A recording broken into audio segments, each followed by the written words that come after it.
Ano ang nangyayari kapag nananalangin ka ng nakahiga? Katotohanang dapat malaman ng bawat mananampalataya.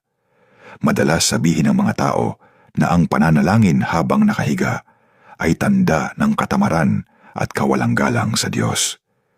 Ngunit paano kung sabihin ko sa iyo na isa sa pinakamakapangyarihang panalangin na nakatala sa Biblia ay nangyari sa isang higaan? At hindi lamang ito narinig ng Diyos, kundi agad niyang tinugon ito. Narito ang isang katotohanang bihirang pag-usapan. Hindi iniintindi ng Diyos ang posisyon ng iyong katawan. Ang mahalaga sa Kanya ay ang iyong puso. Isinulat sa Biblia na si Haring Ezekias ay malubhang may sakit at malapit nang mamatay. Sinabi sa kanya ng propetang si Isaias na siya ay mamamatay. Hindi bumangon si Ezekias o lumuhod. Sa halip, itinagilid lamang niya ang kanyang mukha sa dingding at nanalangin sa Diyos mula sa kanyang higaan.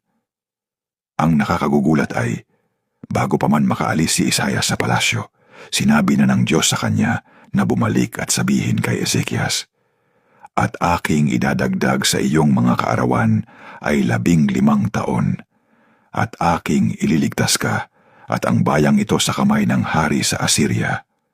Ikalawang Mga Hari 20:6.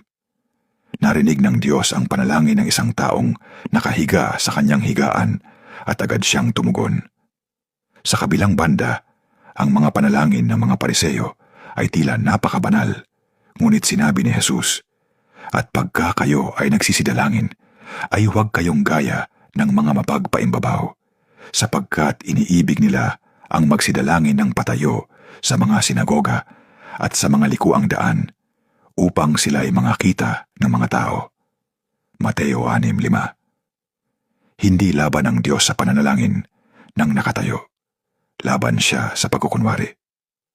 Ang nais niya ay katapatan, hindi panlabas na pagpapakita.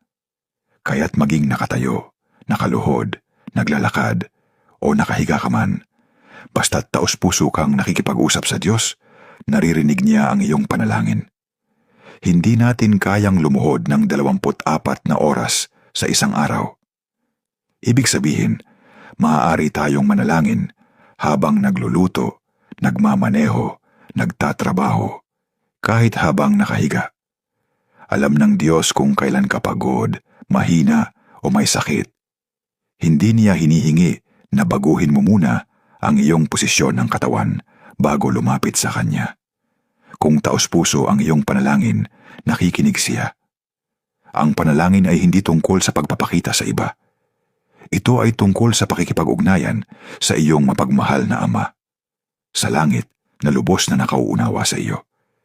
Kaya't manalangin ka ng sinsero mula sa iyong puso at kausapin ang Diyos. Naway sagutin niya ang bawat tunay na panalangin na iyong ihahandog.